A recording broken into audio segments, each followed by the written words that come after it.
Bonjour à tous, et bien voilà, nous sommes le mercredi 10 juin et aujourd'hui, eh bien, on vous salue, bon appétit si vous êtes encore à table, on sera avec vous jusqu'à 14h, on va recevoir dans un instant le secrétaire général de la CGTG qui a véritablement un abonnement, on va dire, avec la justice française puisqu'il est convoqué une fois de plus demain devant les tribunaux, il n'est pas seul, il sera avec un autre syndiqué de la CGTG. Nous recevons aussi une autre syndicaliste, Madame Marlène Smith, elle est secrétaire générale de FOUNCP Papillon, c'est pour les problèmes de déchets dans la région du Lamentin. C'est une situation qui est un petit peu compliquée. Ensuite, Robert Saïd, depuis la Martinique, va nous parler de la situation politique et sociale de la Martinique après le Covid. Et nous allons terminer, bien évidemment, avec Martine Fazer, comme d'habitude, pour les questions culturelles. Voilà un peu le sommaire de ce ZCL. Merci d'être avec nous en Guadeloupe, en Martinique, jusqu'en France et à La Réunion. Salut nos amis de Mayotte qui nous font un petit coucou de temps en temps. Alors, je le disais, nous recevons en direct Jean-Marie Noumertin, il est secrétaire général de la CGTG. Demain, une fois de plus, il est devant les tribunaux. Ce n'est pas la première fois. Jean-Marie Noumertin, c'est vraiment un abonnement. Oui, bien bonjour, donc téléspectateurs Canal 10. À partir du moment qu'ils ont engagé à des combats, on l'a fait confronter avec ennemis de classe A, les tribulations telles que la répression, telles que les procès, la prison, ça fait partie à la vie militaire. Oui. Et donc par conséquent, bon, ça va pas faire ni chaud ni fouette. Oui. Alors bon matin là quand même, tenu procès à Ronitier, oui. Le CHU à travers un cadre dirigeant, appuyé par le directeur à le CHU côté long, poussé à porter peut-être contre camarades dans nous. Pour soi-disant menace de mort. Alors tout ça pour ça, parce que en fait le dossier est vide. Pas ni pont preuve, pas ni pont attestation qui a prouvé que les camarades ont fait des menaces de mort. Et ils ont relaxé les camarades là, alors qu'ils ont dit nous que la justice débordée avait dossier. Ils n'ont pas ni temps pour traiter, mais là nous avons vrai qu'ils ont instruit en plainte. Et ils ont vu un dossier vide devant le magistrat, devant le tribunal. Mais nous avons dit son véritable camouflet, non seulement pour direction à le CHU, mais aussi pour le préfet là, qui passait sur les zones pour dire qu'il n'y a ni des poursuites, parce qu'il n'y a ni des preuves tangibles par rapport à des menaces qu'il fait.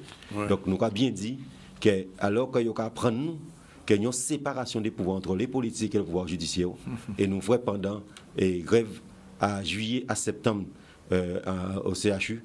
La monde manifesté, grand défilé fait le 1er le 13 août à plus de 3 000, 5 000 moun.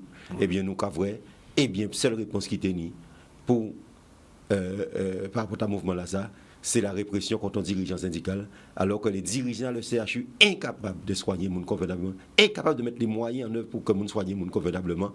Et donc voilà, là il faut, eh bien c'est la barrière bas soi-disant, mais nous avons dit son victoire que nous remportons, Kenny Dot, en remportant pas longtemps. Continue d'en bas, pas ni longtemps. Il revient à la charge.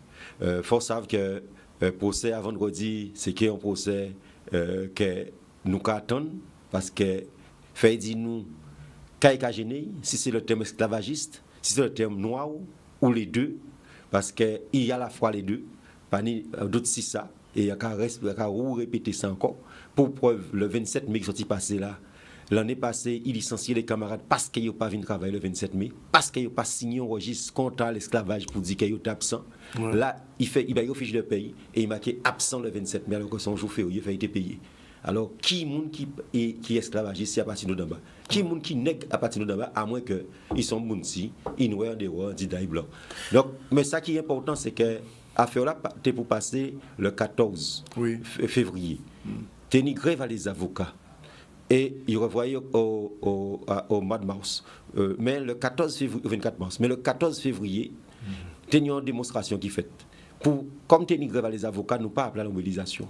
Mais comme nous pas appelé, d'en bas avec camarades nous qui étaient pour servir témoins, qui a travaillé avec à cette habitation là, pour qu'on n'aille pas une feuille d'absence, pas déplacé. Donc il estimé qu'il a déplacé. Il a déplacé, il vient un avocat de France. Il méprisait le barreau des avocats de la Guadeloupe parce qu'il était en grève, il était brisé pour la fête. Et aussi, d'en bas traité un avocat, et ils sont pour chichiniens cerveau. Donc, c'est hauteur à niveau, à ça, c'est capable de faire des dits. Mais quand on dit les avocats, ils ont subi le jour de là, le 14 février pendant des temps, mais c'est tous les jours, du lundi au dimanche, que les camarades ouvriers ont subi. ça cadre d'en bas, 10 autres là, là. Donc c'est pour le fait des tribunaux là, habitation aussi, on a été payé, soi-disant fait, donc mon marché ou pas. Alors, justement, quand on parle du secteur de la banane, c'est un secteur qui est assez sensible, où là, les travailleurs, quand on le fait, nous savons ça, ni mon cagisme, enfin, j'ai l'occasion de parler de ça, qui est en situation là, ils ont de la bois debout? Eh bien, les camarades en mouvement. Les camarades en mouvement, alors qu'il n'y a pas d'autre mouvement, parce que ils ont fait grève. Ils ont gagné au tribunal le 31 mars 2017. Ils ont été obligés de faire grève pour appliquer une décision de justice qui a gagné. Ils ont fait grève du 4 avril 2017 au 13 avril 2017. Fait 10 jours de grève. Nous signons un protocole que ils ont refusé de signer en préfecture. Nous virons en point là. Que le préfet a signé le protocole là. Que nous signons. Que M. Bloc de Fribert Guillaume, qui était pas co-directeur général, c'était David Alquier. David Alquier dit pas signé. Bloc de Fribert dit Guillaume vient signer et en cas signé aussi. Parce qu'il était qu'à prendre la relève à David Alquier. Et il a signé, quand là, dit en point 2, tout ça, les camarades gagnés, ça qui saisit les tribunaux gagnés, il faut que les camarades en même temps. Tout ça qui n'a pas été saisi. Nous avons compté 63 travailleurs, en plus des 62 qui gagnaient. Ils ont dit nous c'est 89, 72 CDI et restant en CDD, 17 en CDD. Eh bien, ne voilà-t-il pas qu'ils ont fait traîner les choses, ils ont refusé d'appliquer. La Cour d'appel confirmé décision là le 16 mars. Nous avons demandé tout simplement de payer les concernés, plus les 89 autres. Il a refusé et les camarades donc bloqués du 2 au 7 juin. Les camarades qui sont licenciés, qui sont partis à la retraite, ils ont dit pas qu'empêcher les autres travailler, ils ont travaillent en champ, mais ils ont qu'un bas les figues. Et c'est ça que nous fait. Et depuis lundi, les autres camarades qui sont en activité, ils ont décidé de mettre en grève pour qu'ils touchent l'argent à eux. Alors nous avons rappelé que les premiers touchaient 10 000 euros. En si on partit, c'est en provision. Mais ils ont qu'à douiller l'argent. Il y a douiller l'argent à tel point que, comme ici l'a fait, pendant longtemps, heureusement nous menons des mouvements, le 5 juin, nous avons un courrier pour les camarades, il a dit que ça inscrit à un passif à l'aide à la garantie des salaires que M. Dumoulin qui est versé. Or, l'entreprise là pas en redressement judiciaire, il pas liquidation judiciaire. Donc il s'agit d'entreprises là pour y payer, mais qui a refusé de payer. Donc nous avons dit nous pas responsables. Alors nous convoqués devant le tribunal, nous avons convoqué en référé de par rapport à l'action nous avons menée mardi à 2h, à 3h. Malheureusement, les assignations sont délivrées jusqu'à après là, ça. Ils ont reporté à faire là à demain des airs.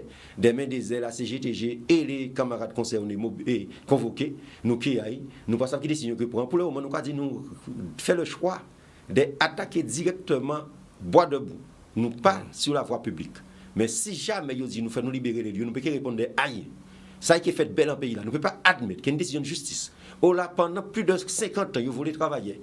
Il y a une loi qui a dit qu'il faut appliquer la mensualisation. Nous faisons uniquement sur 5 ans. De 2012, nous saisissons les tribunaux jusqu'à 2016. Et il faut bailler pour les années qui viennent après 2016. Monsieur a refusé de payer en application. Il s'est marqué ses courriers et payer. Donc nous avons dit bien, préfet là, nous avons dit groupement là, nous avons dit président conseil départemental, président conseil régional qui trappe documents, on a le 22 mai nous remettre, nous ne pouvons pas répondre à rien à partir du moment qu'il condamne nous. Pour le moment, nous allons rester circonscrits à savoir debout. Nous ne voulons pas aller plus loin, nous ne voulons pas gêner pour nous, mais nous pouvons accepter que les gens qui disent nous à tribunal, nous avons demandé en prime de fin d'année tout seul. Ils disent nous à tribunal, Louis Dormois dit nous à tribunal, puis nous payons gagner, nous gagnons. Il s'agit de payer choses là, et payer, parce que si c'est ton malheureux qui est condamné, il a déjà voyé huissier des droits et puis payer, saisis bien. Donc nous sommes sans concession, ça qui est fait belle. Oui, et tout le monde comprend ça, donc c'est un véritable combat. Mais en fait, Jean-Marie, j'ai posé une question là, à bois de bout, toujours des problèmes, avec patron là ça. Mais son famille qui comprend qu'il y a un temps à l'esclavage toujours. La famille Dormois et Jodla là, ça plus fort. Il était première fois entreprise là embauché mais la première fois, ils ont embauché un responsable de ressources humaines, c'est Bella Madou. Il dit, monsieur Bonnet, le patron des patrons guadeloupéens de l'époque, mais c'est comme ça pour fonctionner. C'était président du conseil d'administration nationale, c'est de la case, il a remplacé. Ils ont condamné pour 5 ans sans gérer l'entreprise, entre parenthèses. Mais c'est comme ça pour fonctionner pendant 18 mois. Les Bella Madou voient que Jaï de Kaïménéi, il dit, moi, en yon non pas porté. Ils ont péqué fait moins. Et Saline ou famille moi parce que Paul Mado c'était pas pays. Et quand nous avons il fonctionnait sans responsable des ressources humaines et quand nous avons hier matin quand nous avons qui responsable des ressources humaines c'est Bernadette Bloc de Fribert, fille à Louis Dormois, une fille qui n'a pas fait étude à ça du tout, on fait des directeurs administratifs et financiers à Savoir debout, on fait qui coulait entreprise là. On l'a licencié pour faute grave, mais touchons gros indemnité.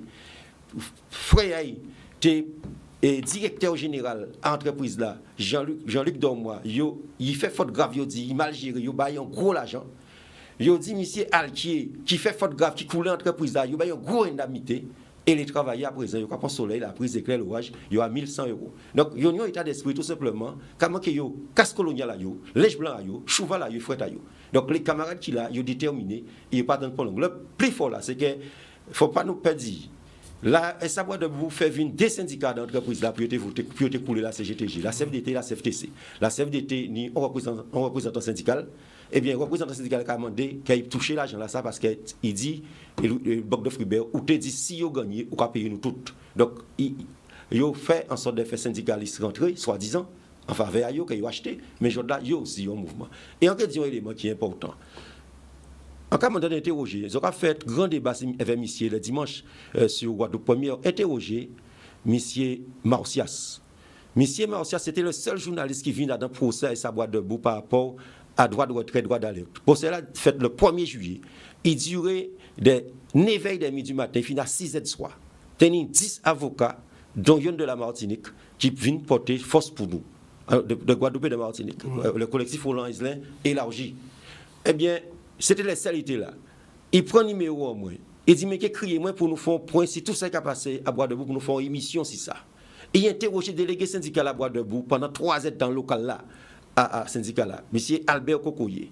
Eh bien, quand nous voyons, ça a fait en début de l'année 2017, eh bien en mai 2017, qui m'ont dit responsable communication à Savoir debout, eh bien c'est M. Marcias. Oui. Alors, faites communiquer si ça. Si grève là, faites communiquer. Oui. Faites dire qu'il a passé. Faites dire qu'ils payent et ils sont prostitués par la famille d'Ormois, à bon journaliste. Ouais. Et donc, là, nous avons ça. Qui imite pour nous ni? Qui imite? Qui est pour nous ni? Nous vendons des boucs qui ont dit aux journalistes, ils grimpent, pige. Ouais. Qui nous a dit? Donc, mais c'est réalité là. Tout le monde contre nous. Mais nous savons qu'à nous voulons. Nous savons là nous caille. Et ça nous a dit, ni monde qui vit bien en pays là ça. Il faut les travailler, qui a vrai gaz, qui a vraie misère, aussi vivre tranquillement. Okay. Alors, nous, on a un problème encore, c'est à Banamax. Tu as eu un accident du travail le 28 mai. Oui, le 28 mai. Alors, Banamax, c'est encore plus grave. Voilà un patron qui, après grève en 2017, de 18 mai 2017 au 28 juin 2017, il a fait un contrôle et il a procès la fête. Le 22 mai, ils ont condamné lourdement. Mais pour moi, c'est que le patron-là, ça a récidivé. Parce qu'au mois le 2 octobre 2019, ils ont trouvé 15 travailleurs non déclarés. Et entre parenthèses, pendant toute période de confinement-là, et jusqu'à quand il est là, ni travailleurs non déclarés qui travaillent, ni patron qui voyait travailler en chômage déclaré, en chômage partiel, habitation à tourner. Groupement là, nous responsabilité dans ça. Syndicat des producteurs de nous responsabilité dans ça. La région nous responsabilité dans ça. Qui j'en cas dans le secteur l'argent, alors il y a usé et abusé en permanence de travail dissimulé. Il n'y a pas respecté rien. Et donc, ils ont travaillé à 65 ans. Camarade là, 65 ans, là, tout mouillé avec l'ingénieur qui a payé 60 kilos, et bien, il a chaillé pour eux. Parce qu'il était opposé le 22 mai, le 28 mai, il a chaillé pour eux. Eh bien, comme rapport à Savoir debout sur le travail, sur les conditions de travail qu'a dit, on travaille bon en chaillé, et Chalus dit ça faux, mais nous, quand dit Chalus, il lit et relit les documents, même un groupement là qui a confirmé ça. 7 tonnes pour eux par jour. 7 tonnes pour eux, c'est 7,206 ou quoi les verres montés par jour. Ouais. Eh bien, camarade là, ça, 64 ans, 65 ans, 60 kilos, eh bien, il pas TP, et il tombait. Et il trouvait blessé. On a découvert qu'il y a isé, colonne vertébrale isée, et un massage puis fait, il y en a jusqu'au 19 juin. Mais une réalité concrète là. Et le pire, c'est que fait, le syndicat intervient. Il faut que l'IOTP accepte aux eaux claires. Parce que l'IOTP a dit, fait patron la mener au camionnette. Et que nous sommes obligés d'insister au médecin régulateur à le SAMU pour que l'IOTP prenne en charge à dans voiture à l'ambulance et mener en bas là. Et il restait un peu jour couché parce qu'il n'a pas été déplacé. Il a commencé à bouger quand il est là. Il a commencé à bouger. Mais c'est une situation là qui mais c'est jamais un accident, pas créé. Oui. C'est une parmi tant d'autres. Et nous, malgré nous avons fait tout ça, il faut mettre un frein dans ça. Mais il n'empêche qu'il a continué. Et donc, nous avons fait ça, il y a fait. Nous avons continué à faire ça, il y a fait. Et chaque monde qui prend sa responsabilité. Alors, des petits mots aussi dans notre secteur, où là, j'ai représenté, c'est le secteur du transport. Là, ça a réalisé dysfonctionnement et il n'y a pas à payer ces salaires là aussi, il y a un problème. De toute façon, le pays là, c'est un pays à mafia. en pays où là, nous avons un nouveau gérant paraît, gérant là, non gérant salarié, nous ne pas comprendre qui gens ça peut faire. Monsieur tel parti, on dénommé Andy Sinan remplacé. Il remplacé au mois d'avril, mais il licencie un camarade en nous au mois de mars. Ola il a dit camarade là pas respecter billettique, or pont billettique pas fonctionner, or voiture là pas licence communautaire, or pas ni rien qui fonctionner dedans. Donc là les camarades ils ont bon matin là vers la direction pour savoir réellement quand il a passé, quand j'ai fait reprendre travail, mais les camarades sans salaire pour certains d'ailleurs depuis février, parce que c'était un chèque sans provision. Et donc de février, mars, avril, mai, c'est pour certains à mars c'est février, mais pour toutes ni avril, mai et ni juin sans salaire. Ni aussi les camarades qui travaillent pour M. Pajamandi, mais qui transféraient vers marché là pour CGTS, donc à M. Fautra, qui ont sans salaire depuis le mois de mars jusqu'à aujourd'hui là. Ni des situations des plus terribles qui tiennent, sans compter ça qui a venu avec le Covid là. Et bien ces situations ont fait avant le Covid, Manutrap là aussi, l'hôpital pas caillé, à but la jaille aux entreprises là, vu les camarades faire grève, puis fermer l'entreprise là pour sauver bijoux à doter mais malheureusement pour but la jaille qui a marché, ni qui t'as doté là jusqu'à présent. Bref, il y a une situation globale. Et ça, nous a dit les travailleurs, c'est que fait nous organiser, nous faire tête collée pour nous pégoumer contre la répression, contre aussi les baisses de salaire, les attaques comme les contre nous, contre tous les avantages, les si peu que nous ni, et aussi qu'il faut respecter nous. Parce que justement, hier, Anthony, comme invité, Elido Moutet, il a dit par rapport à prix à la vie qu'on est là, parce que depuis 2009, manger, boire, manger quand c'est plus cher. Et il a dit que peut-être les syndicats commencent contre eux, puisqu'ils ont fait un 1er mai, quand ils ont dit confiné, mais là, comme nous on dit confinement, ça veut dire que les organisations, quand ils mettent debout. Oui, c'est nécessaire, c'est important, parce que l'unité dans l'action, bien dit dans l'action, et surtout à la base, c'est fondamental. Là, nous tenons les camarades du CHU, de l'UGTG et de la CGTG ensemble. Ouais. Ça, l'unité à la base, c'est fondamental, plus l'unité au sommet. Et c'est ça que nous comprenons à la CGTG. Si la base des revendications fait en sorte que les choses allaient, fait en sorte que les choses avancent. Et ni le problème, ni aussi ArcelorMittal en Guadeloupe, qui même là, qui met tout le monde en chômage partiel, mais qui des travailleurs qui travaillent pendant un chômage partiel, il y a une fraude qui a fait, qui est organisée, qui est structurée, et ni tout le monde qui a fait mes IA aussi. Donc nous piquons la guerre, nous piquons des modes et nous dit bien dans l'action, dans l'unité, il y a un lobby pour nous faire et nous faire les choses avancer parce que c'est plus que nécessaire et important par rapport à tout ça nous vivre. On ne peut pas parler aujourd'hui là sans voyer en force, même si il peut dire avec une diffamation, mais la précaution moins. D'après les informations que nous avons, il y a un jeune de 34 ans qui s'est suicidé à Saint-Martin en bureau de poste. Effectivement. Les travailleurs depuis hier, ils ont un mouvement. Donc nous avons voyé force pour la famille là, nous avons voyé force pour les camarades, mais nous savons que le patronat qui est demandé à bander chaîne, qui est demandé à fendre en nous, mais il faut nous pas mort du Covid, si nous pas organiser nous, rester ensemble soudés, nous qui est mort de l'après-Covid. Donc il est important pour nous. Donc l'après-Covid, c'est les attaques du patronat, et qui viennent fort, qui viennent violents. Et nous avons un message, nous permettre d'avoir un message pour les petits artisans, les petits commerçants, parce qu'ils sont morts.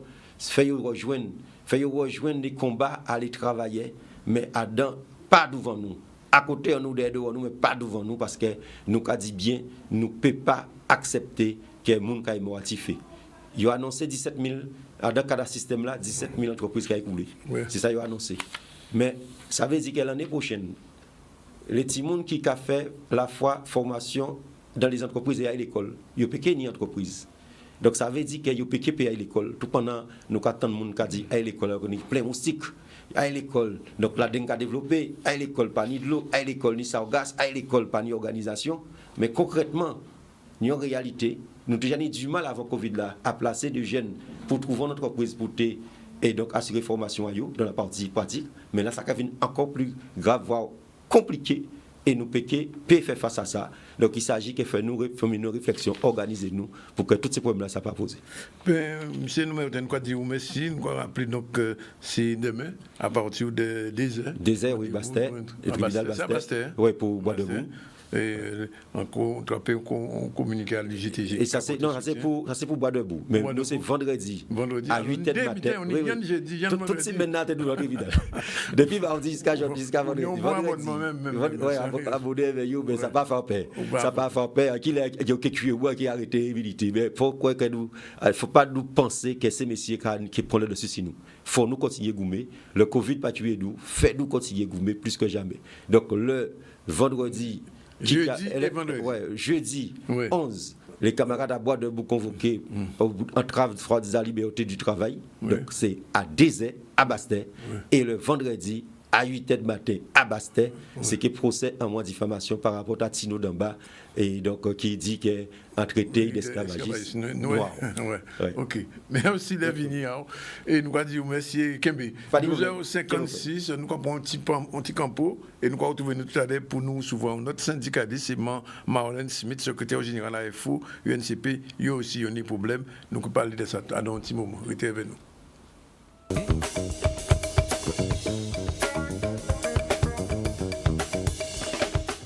Bonjour, si vous êtes à table, bon appétit. Nous sommes avec vous jusqu'à 14h. On va recevoir dans un instant Madame Marlène Smith. Bonjour. Bonjour.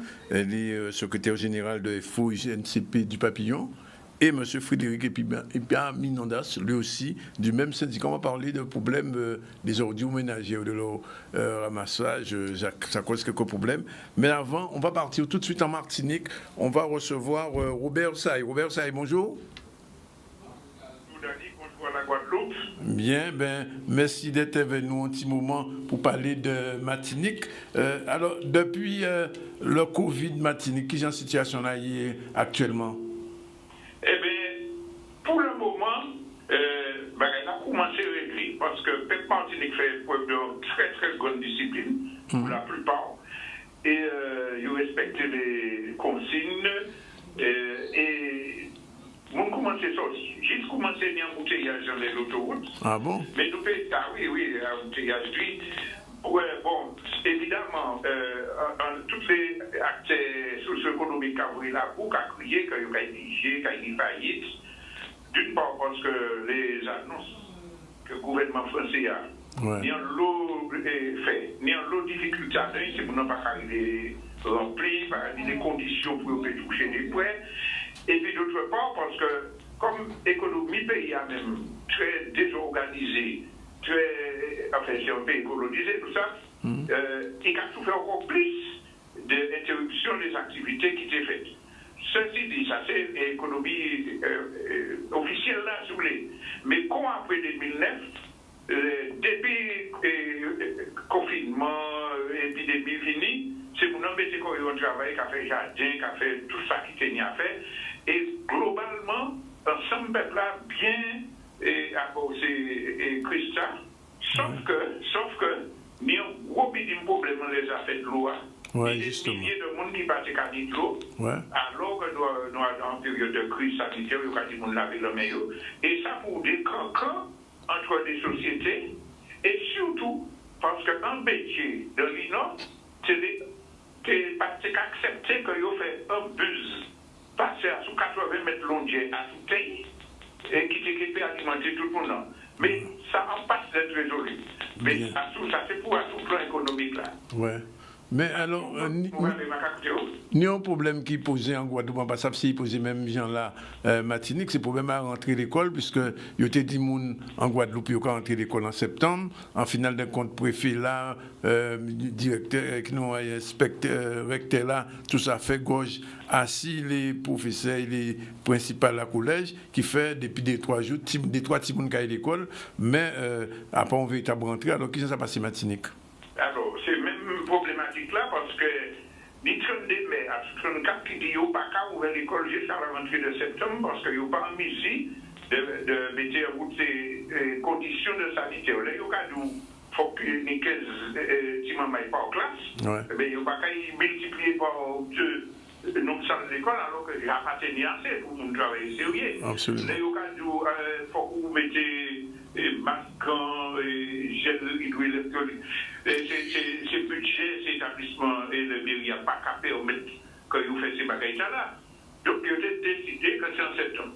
Alors, préfet puis directeur fait un genre de coach, il a capable de l'autre, mais ni y'en d'élu qui a fait des ouvertures de. Mais vraiment, c'est eux qui amènent pas eux, si eux peuvent faire un petit salle par là, mais les élus pas mettre les genoux devant ces mondes. Au contraire, ça a augmenté le rejet de l'administration coloniale, parce que depuis le commencement de l'épidémie, rien qu'on a fait, nous savons qu'en France, ils ont géré ça très mal. Mais c'est encore plus grave, parce que les premiers monde qui montent au créneau, c'est là, les jeunes mamans, ils ont des militants, les mêmes gens d'ailleurs, qui ont gourmé contre l'école. Puisque les îles anglais, anglophones, pas les anglais, anglophones, ils ont pris des dispositions très strictes pour ne pas tuer tout ça. Pour faire pas qu'à laisser bonne rentrée et ni des avions italiens, alors que l'Italie est en pleine difficulté. Oui, c'est une toute pandémie là. Mais les gens ici, pour aller prendre croisière ici, en même temps, bateau croisière, où on dit, ils n'ont pas accepté le pied de côté, ils ont arrivé des gens qui ont coronavirus.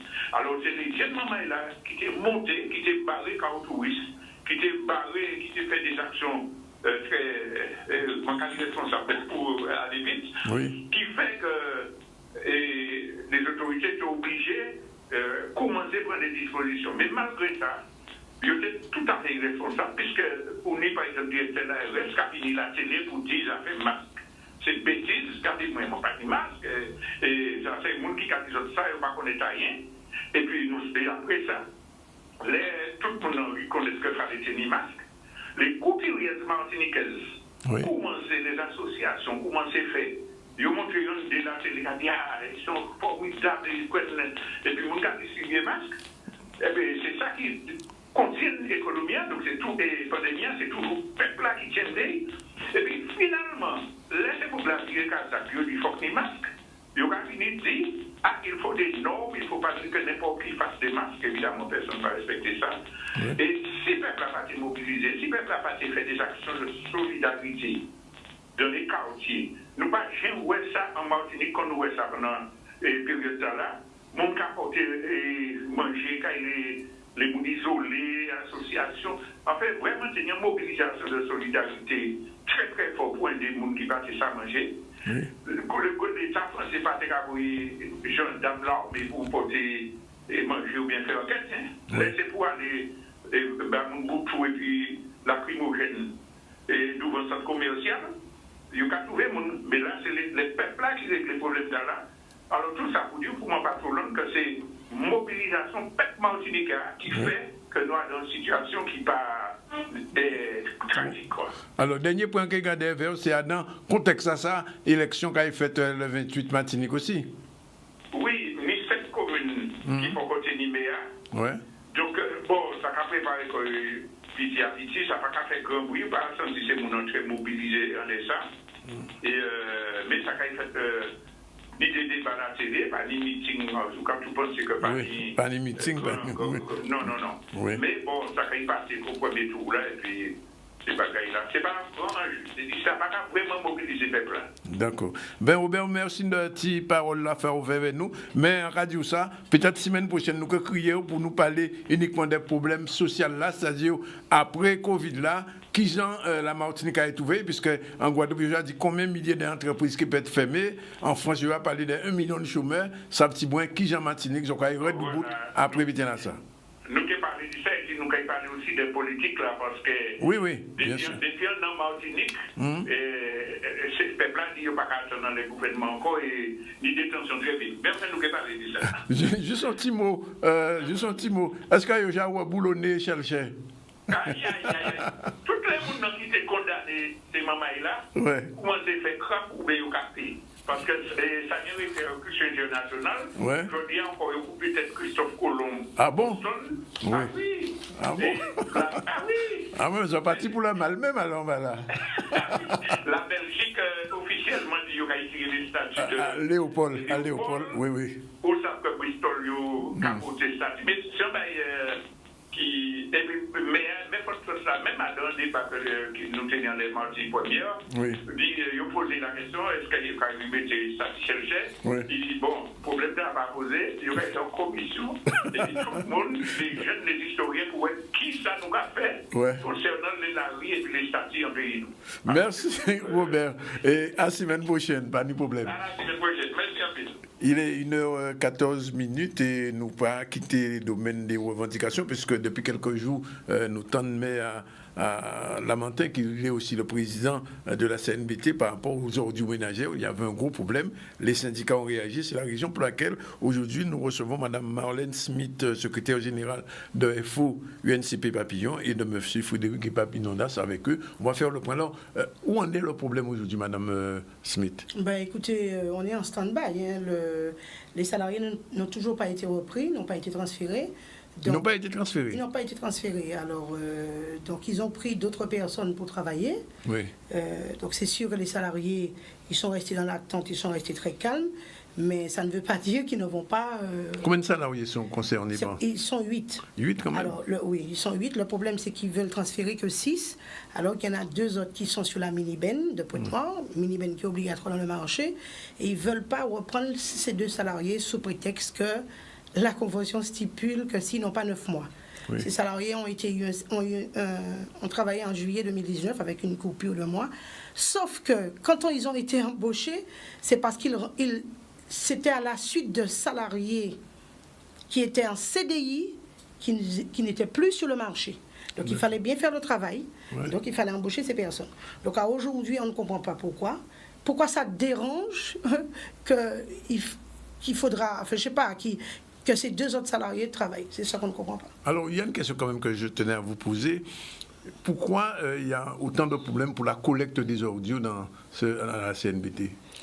Écoutez, je pense qu'il faut poser la question à Monsieur le Président de la CNBT. Mais il répond, il dit que c'est de votre faute. Alors écoutez, vous savez, c'est facile, on cherche toujours un bouc émissaire. Les salariés ont à plusieurs reprises été voir Monsieur Sapoti, lui expliquant qu'il y avait des problèmes chez le prestataire qui avait la collecte d'ordures.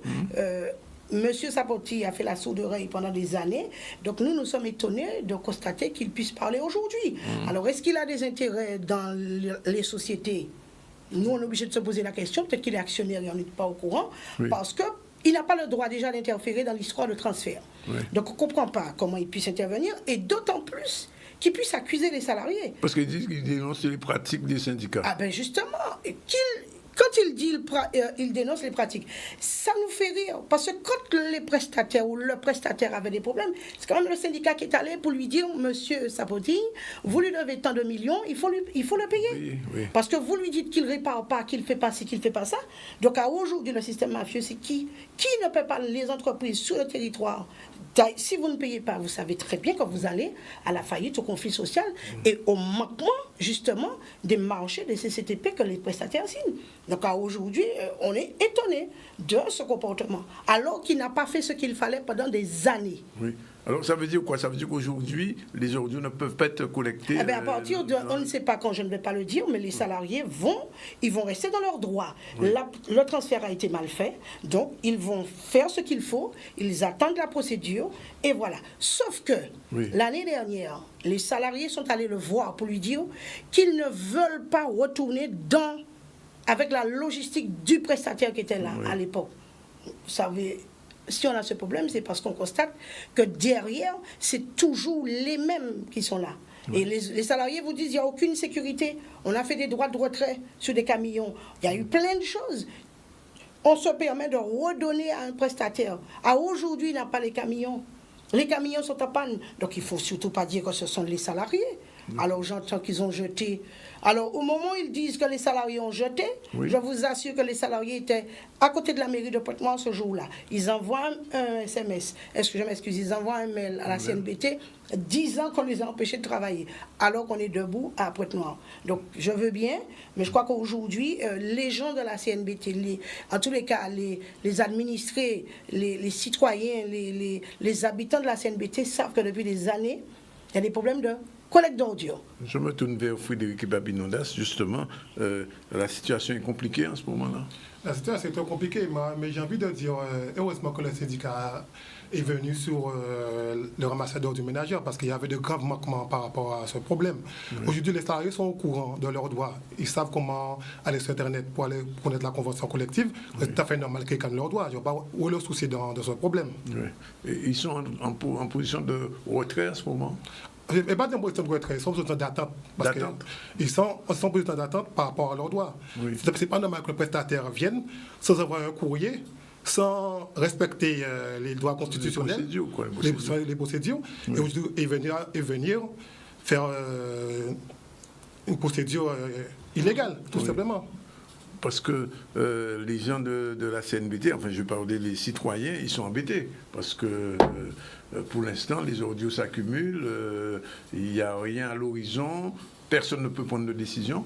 Je pense que ça ira devant les tribunaux, cette affaire. Ah ben écoutez, je ne sais pas. Nous, on reste dans l'attente, on va réclamer nos droits, et c'est tout. De toutes les façons, si l'entreprise elle est défaillante, il faudra trouver des solutions. Parce que vous ne pouvez pas faire des salariés aller travailler. Vous savez, Pointe-Noire, c'est particulier en matière de scie au cuit. Donc pour aller à Pointe-Noire, il faut avoir des camions. Des camions particuliers. Particuliers. Donc quand vous dites aux salariés que vous lui remettez un camion qui a tant d'âge, on sait comment ça se passe, on est obligé de se dire, je suis désolé, à pas qu'il prend moins. Donc, monsieur le président de la CNBT sait, justement, quand il lance un marché, il sait qu'il faut avoir des éléments, des preuves, etc. Donc, aujourd'hui, tu ne peux pas recommencer. Tu ne peux pas dire, il y a même un communautaire qui lui a dit que il a sorti en chaussettes blanches, non, il a en chaussettes noires, actuellement, il venu en chaussettes blanches et sans l'autre monde. Nous ne pouvons pas comprendre. Donc aujourd'hui, non. C'est facile de parler de salariés. Pourquoi c'est sur le territoire de la CNBT qu'il y a toujours des problèmes? Il suffit de se poser la question. Parce que est-ce que la CNBT a les moyens financiers de sa politique? Ah, mais ça, on ne sait pas. Ça, on ne va pas rentrer là-dedans. Non, mais ça, on ne va pas rentrer là-dedans. Nous, on pense qu'il y a une volonté manifeste. Parce qu'à qu'il y a une volonté manifeste. Ah, mais moi, je dis ça. Parce que le prestataire pour lequel, justement, il défend, le prestataire qu'il défend, là maintenant, il lui devait combien d'argent? Les preuves sont là. Donc, aujourd'hui, il y a une collecte d'ordures depuis décembre. S'ils ont fait le virement, c'est aujourd'hui ou hier. Mais alors, une entreprise qui travaille pendant 6 mois, et vous parlez de société, vous parlez d'entreprise, vous parlez de syndicat, qu'est-ce que ça vient faire? Alors aujourd'hui, il y a 2 problèmes. Un problème de transfert de salariés par rapport à la collecte et un problème de paiement. Alors demain, je vais vous dire quelque chose. Si demain, les salariés décident effectivement de ne pas aller travailler, parce que là où ils étaient, ils ne peuvent pas avoir leur solde de tout compte, à cause de la CNBT, qu'est-ce qu'on va dire? Que c'est un système mafieux? Non. Je pense qu'il faut que chacun revoie leur copie et qu'ils puissent être honnêtes. Parce que ces mêmes personnes ont eu besoin du syndicat à un moment pour justement, oui ou non, faire appliquer la convention, expliquer ça, expliquer si. Voilà le rôle du syndicat, heureusement. Alors ça veut dire que, est-ce qu'il y a en ce moment un processus, je veux dire, de négociation, puisque vous êtes dans l'attente, mais vous attendez quoi exactement? C'est-à-dire que chacun comme sur ses positions, mais nous sommes ouverts à toute discussion, à tout dialogue. C'est-à-dire, mais ce que je peux dire, c'est que M. Sapoti s'est réveillé un peu tard, puisque malgré nos courriers, malgré nos doléances, depuis 2017, on lui a quand même des problèmes. Il n'a jamais répondu au syndicat. Pas une fois. Et aujourd'hui, il se permet de critiquer le syndicat. C'est assez bizarre quand même. Donc, alors, Madame Smith, il faut trouver une solution quand même. Ben, écoutez, la solution, c'est pas nous. Nous sommes dans nos droits. Les salariés attendent et puis voilà, il arrivera ce qui arrivera, c'est tout. Mais les salariés vont être... Alors, je vous explique. Vous travaillez quelque part et vous voyez un matin des gens qui passent avec un camion, qui travaillent, avec huissier en plus. On est d'accord? Donc, vous pensez que... Alors, vous avez 19 ans d'ancienneté, puisque le salarié, il est basculé à chaque fois, et vous... voyez un camion qui arrive un matin. Et puis, qu'est-ce qu'on fait? Donc, ils vont dire amen alors. Non, il faut respecter quand même les salariés. Donc, malheureusement, les prestataires qui rentrent dans ce que monsieur le président a dit, il faudrait quand même que j'ajoute. Ce sont ces prestataires, justement, qui n'appliquent pas ou appliquent totalement la convention. Parce que ceux qui appliquent n'interviennent pas. Malheureusement. Il a fait un communiqué, il y a eu un communiqué du président de la FNAD, c'est pareil. Ceux qui prennent part, c'est eux qui n'appliquent pas ou qui font du n'importe quoi. Pourquoi? Parce que ce sont des jeunes qui travaillent. Donc ils font ce qu'ils veulent avec les jeunes. sans contrat, pas contrat, oui ou non? Exactement. Sans contrat, pas contrat. Ah bon, Alors, à ce point-là? les nous jeunes, avons été confrontationnels, les jeunes ne peuvent pas se projeter. On a parlé des jeunes et toute qualité. Les jeunes ne peuvent pas se projeter. Ça veut dire, vous faites contrat 6 mois, mettez-vous à terre, retournez. Alors, heureusement que le syndicat était là pour sauver quand même des emplois. Donc, et tous les prestataires qui vont intervenir, c'est parce qu'il n'y a pas qu'un. Parce qu'entre eux, qu'est-ce qui se passe en ce moment? Ils sont en train de s'allier. Pas de problème. Mais sauf que tu vas couillonner 1 salarié, 2 salariés, 20 salariés, mais tu ne pourras pas couillonner 200 salariés. D'accord. Bien, ben, merci de ce point. Oui, il y a un dernier point sur cette question. J'ai posé la question, est-ce qu'il y aura une rencontre, etc. Bien sûr, M. Saboti va peut-être demander un droit de réponse, on verra. Mais vous campez sur vos positions, c'est bien clair. Non, on est dans le droit de nos droits. Vous êtes dans le droit? Oui, tout à fait. Oui. Encore jusqu'à comme M. Saboti, Oui. de nous solliciter pour revenir de comment transférer les 8 salariés sur le marché de... Et prennent ces dispositions justement vis-à-vis des marchés. Voilà, ben, le point est fait sur cette affaire.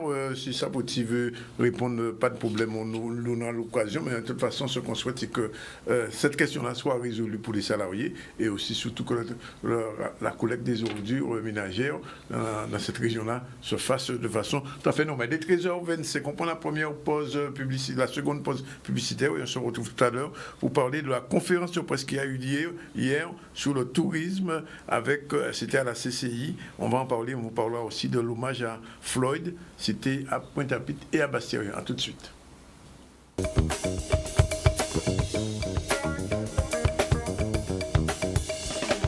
Voilà, il est 13h31 dans le ZCL News de ce mercredi 10 juin. Je vous rappelle, c'est le jour J-1 pour vos impôts. Si vous n'avez pas fait déclaration à autres, c'est le 11, pas oublier ça.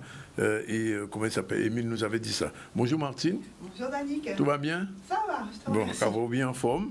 Tout à l'heure, ce sera le CSM. Pour l'instant, on revient à la conférence de presse qui s'est tenue hier à la CCI, conférence de presse sur les questions touristiques, puisque vous savez que le gouvernement français n'a toujours pas pris la bonne décision concernant l'arrivée des étrangers en Guadeloupe, puisque vous savez que la plupart des personnes qui ont été atteintes du Covid dernièrement sont des personnes importées, comme on dit, d'une maladie qui a été importée. Donc ça veut dire quoi? Ça veut dire qu'aujourd'hui, pour entrer en Guadeloupe, il faudrait que toutes les mesures sanitaires soient prises. Est-ce qu'elles le sont? Pour l'instant, sur cette question-là, il y a un décalage entre ce que dit la CCI, ce que souhaite la CCI et ce que dit le gouvernement. On a entendu la ministre des colonies, Mme Brigitte Girardin, a fait un certain nombre de propositions qui ne plaisent pas aux patrons. Ils disent qu'aujourd'hui, on doit ouvrir les vannes. Résultat, conférence de presse hier à Rhodes-Luce et Charlie Dagonia. On écoute ce qui a été dit hier. Alors, on a quand même une meilleure visibilité qu'hier et qu'avant-hier. On sait que deux choses importantes, que le 22, il n'y aura plus de mesures de quatorzaine et qu'il n'y aura plus de motifs impérieux sur le long courrier. On sait déjà depuis hier qu'il n'y a plus de motifs sur le régional. Et puis, à compter du 26, on a la réouverture d'Orly. Donc, on a déjà ces deux échéances. Il nous reste à lever quelques questions, quelques doutes. Mais nous, Air Caraïbes, on va relancer quelques vols dès le 11 juin sur du long courrier, Paris. Le régional, c'est déjà fait depuis 15 jours. Et à partir du 26 juin, on va relancer un quotidien sur Paris minimum et ça sera sur Orly. Aujourd'hui, au départ de Paris, on a des vols qui sont capés, c'est-à-dire bloqués à 200 places pour des avions de 400 places. C'est la même chose pour toutes les compagnies. Donc, ça nous pose un terme de rentabilité important, c'est-à-dire qu'avec 50% de la capacité à l'aller, les prix s'en ressentent. À partir du moment où on n'aura plus ce blocage, c'est-à-dire on pourra commercialiser, je peux vous garantir qu'on aura les prix idem que l'année dernière, parce que notre volonté, c'est de relancer le trafic. Et pour relancer le trafic, il faudra le relancer aussi par la demande. Et pour motiver la demande, il ne faudra pas faire des prix exorbitants, parce que sinon on n'y arrivera pas. Donc on restera modeste. À partir du moment où on a une offre qui correspond bien à la demande, on restera sur des niveaux de prix sensiblement égaux à l'année dernière, même un petit peu inférieurs, suivant le cas de figure. Nous, ce qui est important pour nous, c'est qu'on annonce aujourd'hui le dispositif pour le 22. On n'a en réalité rien demandé avant le 22, puisqu'on savait que les compagnies aériennes n'étaient pas prêtes, donc on n'allait pas demander une ouverture du ciel alors qu'il n'y a pas d'avion. Il faut rester réaliste. Par contre, à compter du 22, date à laquelle les Français vont partir en vacances, mais ils auront choisi maintenant. Donc si c'est pour annoncer entre le 22 et le 30 qu'ils peuvent partir aux Antilles, ça ne sert à rien.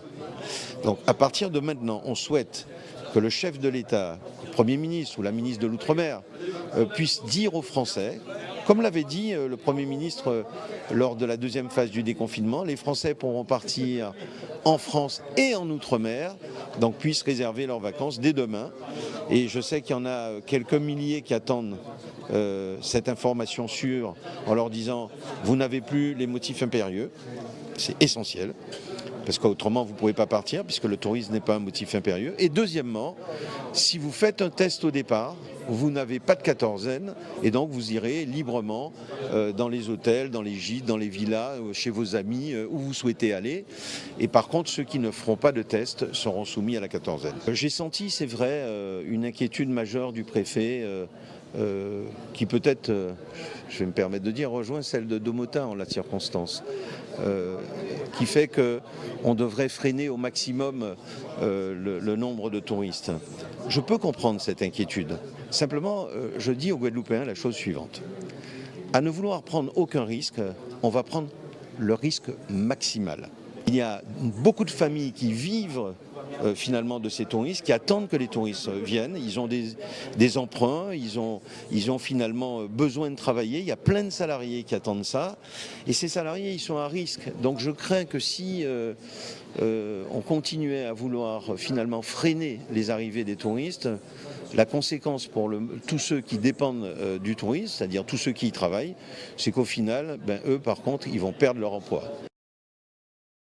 Ok, mais voilà, il est 13h36. On continue rapidement à développer l'information. Il y avait hier l'enterrement, les funérailles de George Floyd. Vous savez qu'il y a eu 4 manifestations en Guadeloupe et dans le monde. On ne peut même pas compter le nombre de manifestations autour de la mort de cet Afro-Américain, sans compter en France aussi autour de la mort d'Adama Traoré. Il y a aussi un regain et puis la question du racisme dans la police a été posée puisque le ministre de l'Intérieur français de la police a décidé qu'il n'y aurait plus d'arrestation avec immobilisation et genoux à terre. Enfin, c'est ça, il dit hier. On ne sait pas, puisque les policiers ont dit qu'il leur faudrait d'autres moyens pour interpeller les personnes dans les manifestations, surtout les personnes violentes. En tout cas, hier, il y avait à Basse-Terre une manifestation et à Pointe-à-Pitre, pendant même les funérailles de Floyd, une 4e manifestation sur la place de la mairie. Reportage Vianney Valverde. Différence qui est capable de gagner, peut-être qu'avant, il était passé sous silence. La mort George Floyd, le symbole de toute la mort qui passait sous silence, et aujourd'hui, comme le monde te dit, bout de l'eau à faire, vase la déborder. En tant que Guadeloupéen, comment ne pas être concerné par un mouvement d'ampleur mondiale, donc qui concerne aussi la Guadeloupe et qui aujourd'hui met en évidence le racisme, les inégalités qui existent aux États-Unis, mais partout ailleurs.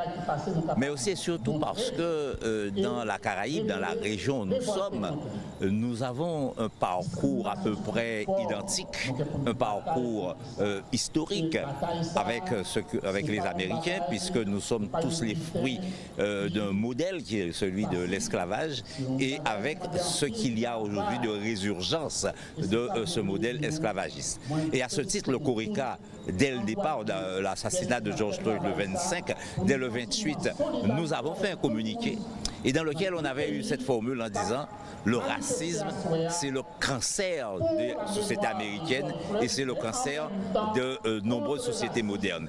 Et ça, nous tenons à le dire et à l'affirmer, et c'est la raison pour laquelle nous avons organisé samedi sur la place de la Victoire un rassemblement, un grand assemblée pour précisément protester contre ça. Pour George Floyd, contre le racisme, contre le racisme, pour George Floyd. Pour nous, c'est important car nous sommes révoltés contre le racisme. Nous sommes aussi solidaires de nos frères noirs des États-Unis car nous avons vécu la même histoire avec celle de l'esclavage et ils subissent toujours le racisme et l'oppression depuis l'esclavage jusqu'à aujourd'hui. Ce n'est pas pareil, mais c'est sous une autre forme.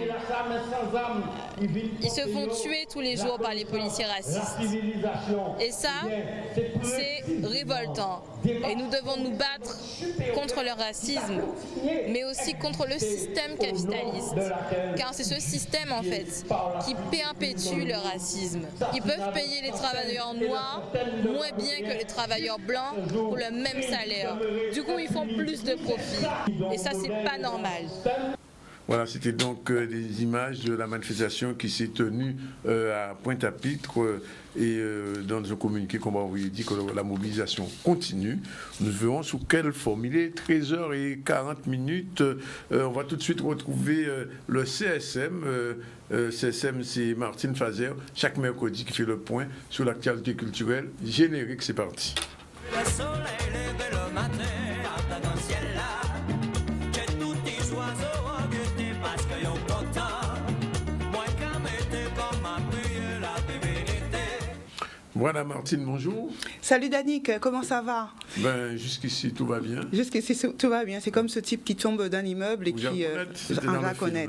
La haine. Bon, voilà. Je vais quand même te reprendre sur une chose, mon cher Danick, c'est que tu me dis le CSM. C'est la CSM à son forme et c'est la culture. Et le CSM, c'est le club sportif moulien. La CSM, c'est Martine Fazer et la culture selon Martine. Alors, donc, j'ai fait un faute. Tu as fait un faute? Ok, nous verrons ça après, entre casiers.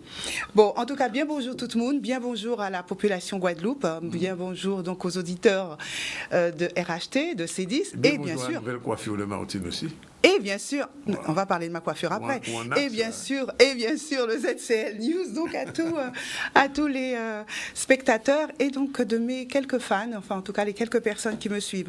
Alors si on revient tout de suite à ma coiffure, puisque comme ça sera fait, tu te souviens que je crois que c'était la saison précédente, il y a même 2 saisons, j'avais expliqué tout le processus qui m'avait emmené à couper mes longs cheveux. Mais Martine, tu te souviens de ça? Même dans le générique, il va falloir changer la photo. Mais il faut que je change, mais pour la prochaine saison. Il faut m'offraser. Mais oui, il faut changer. Oui. Et donc, j'ai expliqué ce processus, le pourquoi. Chivela, il est long, il est grand, il est belle, mais seulement il a en gaz. Il faut défriser, tout ce qui est à donc, pour gérer ça, c'est terminé. Ça encore, c'est... Comment? Là, Chivela, comme ça, qui a créé ça? Moi, là, c'est tête grenée. Tête grenée? Oui, pour moi, c'est tête grenée. On parle des fois même peigné. Alors, imaginez. Mais c'est tellement bien, le matin, on va lever, on fait chlap, de la peignée.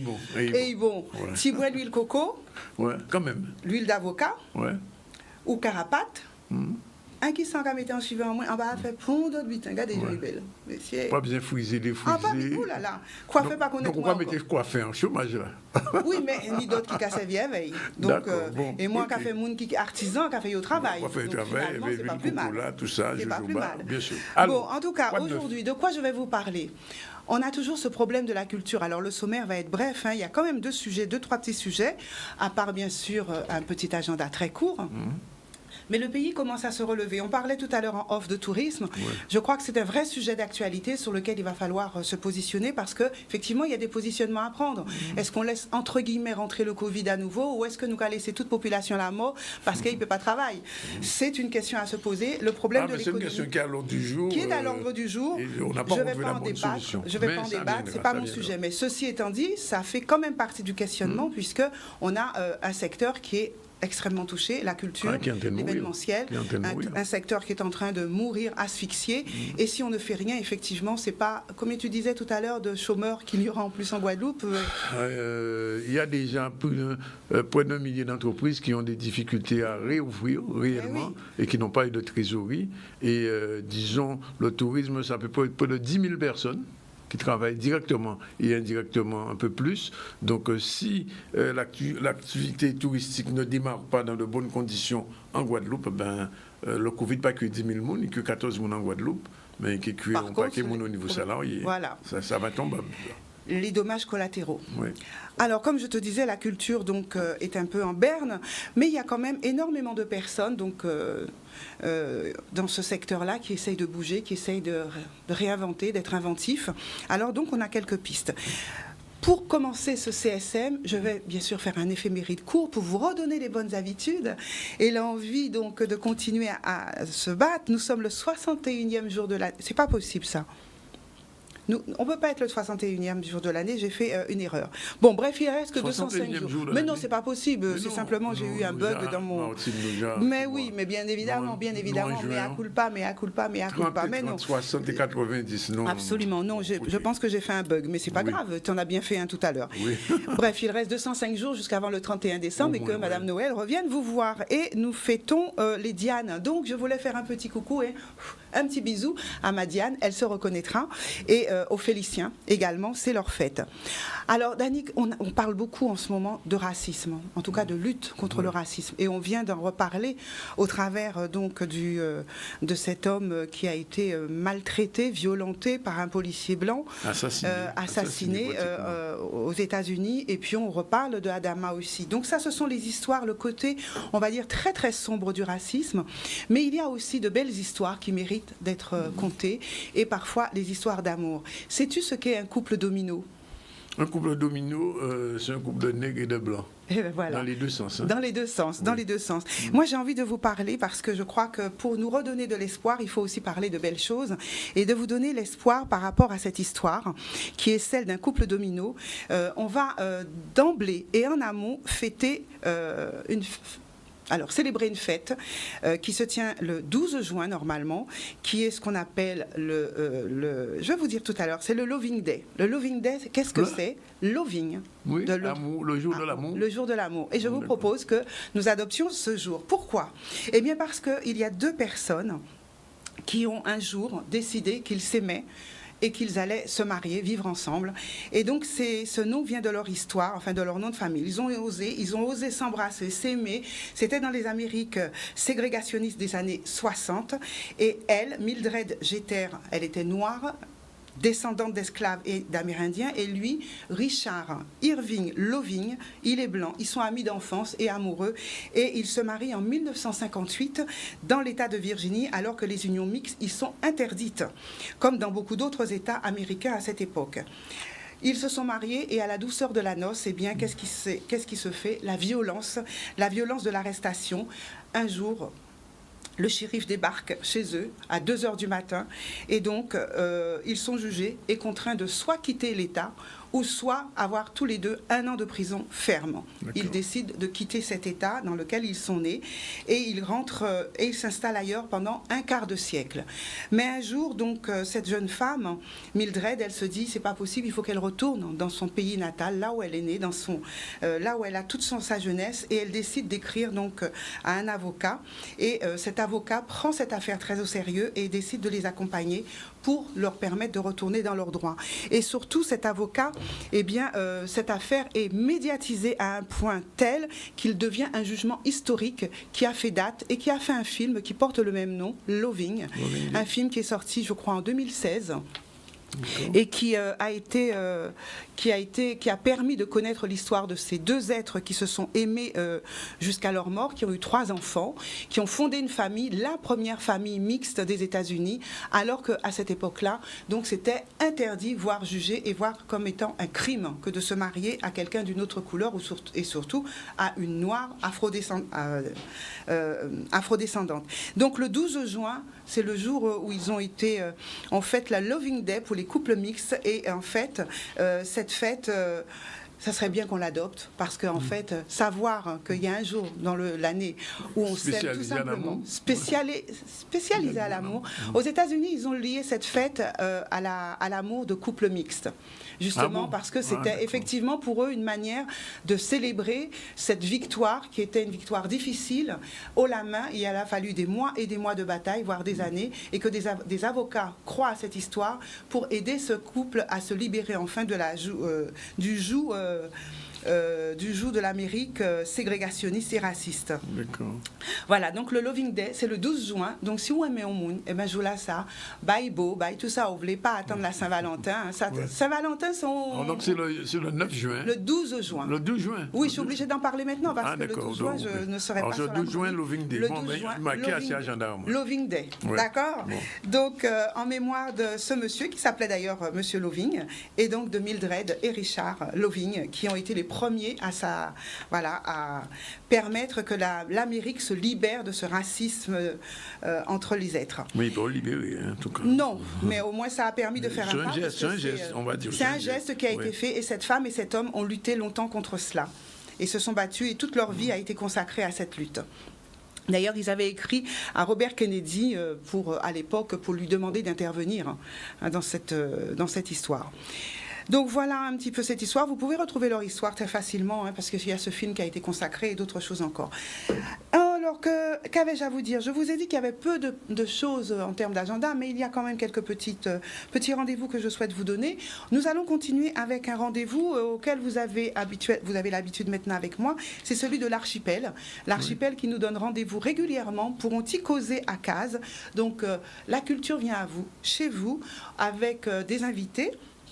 Et cette semaine, nous avons comme invité Paco Major et Suzy Ronel qui vont là aussi permettre de faire un petit causé culturel qui va vous parler de spectacles. Ils sont accompagnés par l'Archipel, bien sûr. Et cette semaine, ce rendez-vous de Paco Major et de Suzy Ronel, deux artistes guadeloupéens qui sont accueillis en résidence donc au niveau de l'Archipel, vont vous donner à découvrir un peu leur monde culturel, leurs travaux. Ils ont, toutes les performances qu'ils ont pu mener. Donc vous allez pouvoir les retrouver bien sûr sur la page Facebook de l'Archipel, où vous en saurez un petit peu plus sur ce petit causé avec ces deux personnes extrêmement intéressantes.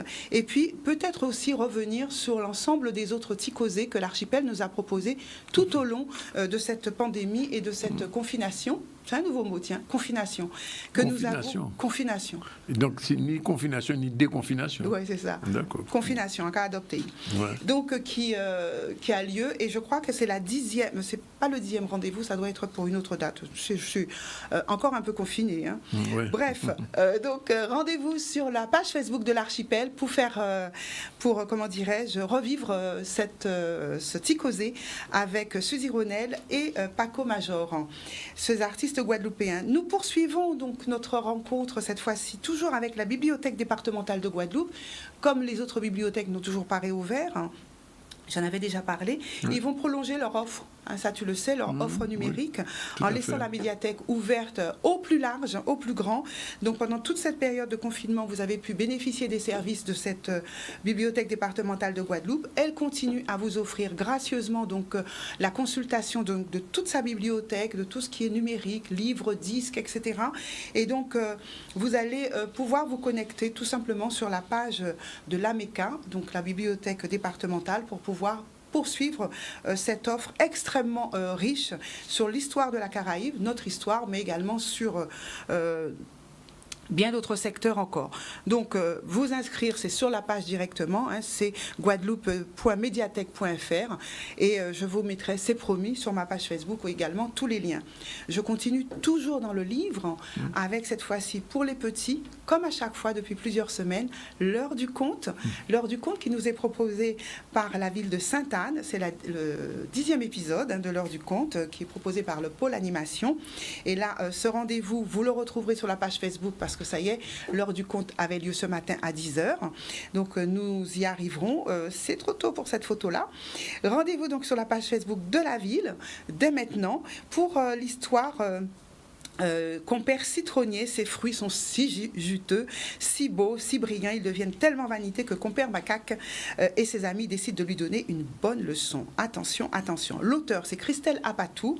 Les illustrations sont de Nosto, et donc c'est avec le partenariat des éditions Jazor que vous est proposé cet ouvrage. Donc restez connectés sur le compte Facebook de la ville de Sainte-Anne pour raconter cette histoire à vos enfants, aux tout petits, bien sûr, qui se connecteront accompagné d'un adulte. Et enfin, nous avons eu... Qui c'est cette belle dame? Cette belle dame, c'est Yann Marraine. C'est ma belle copine. Yann Marraine, qui est une femme extraordinaire, et je suis sûre que beaucoup d'entre vous la connaissent déjà au travers de son association Knowledge is Art, qui se trouve à Pointe-à-Pitre, rue Achille René Boisneuf.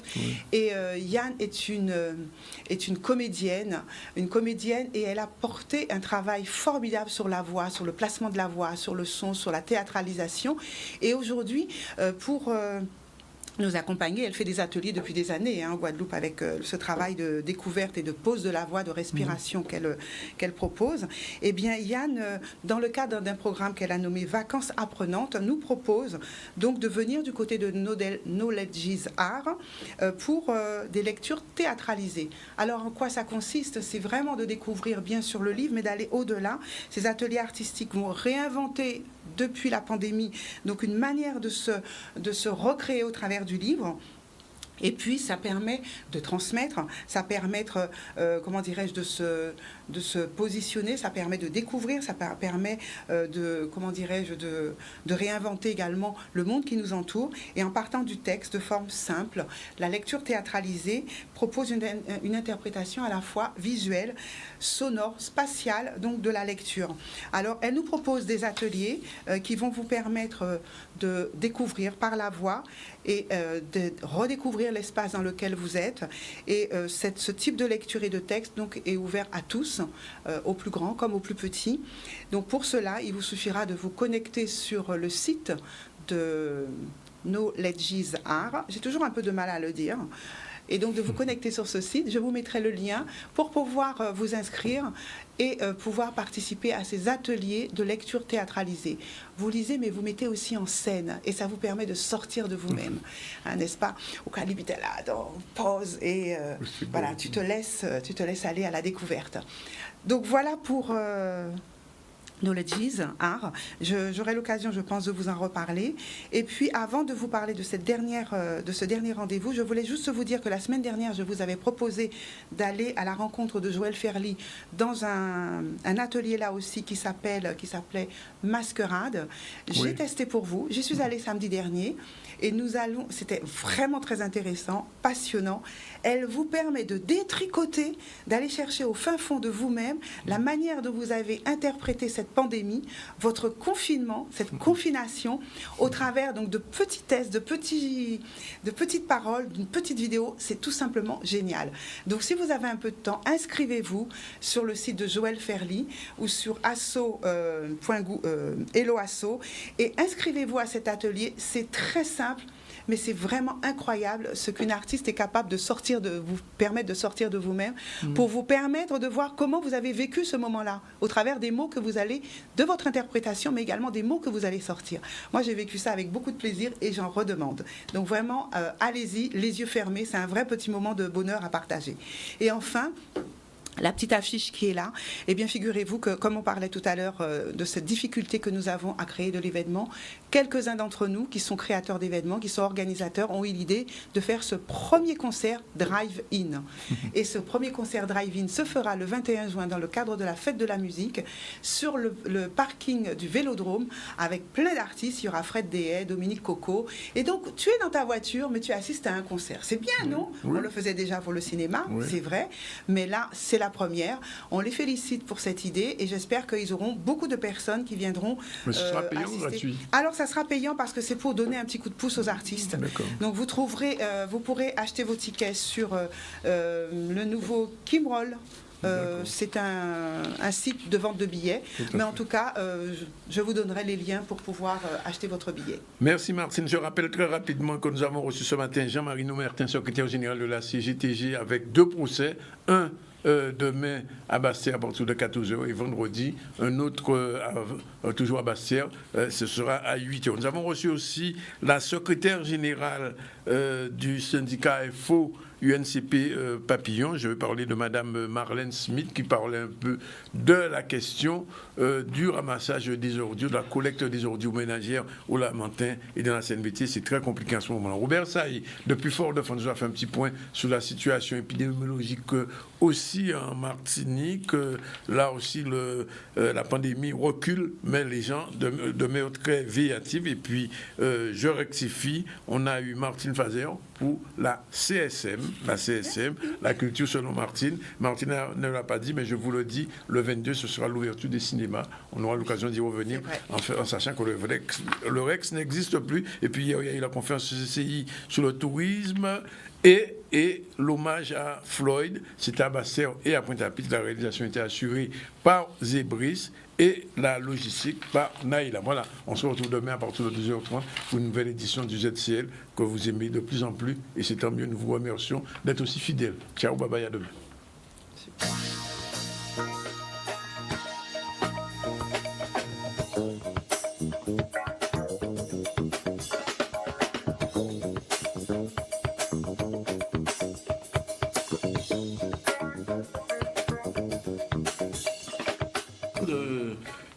Parce que comme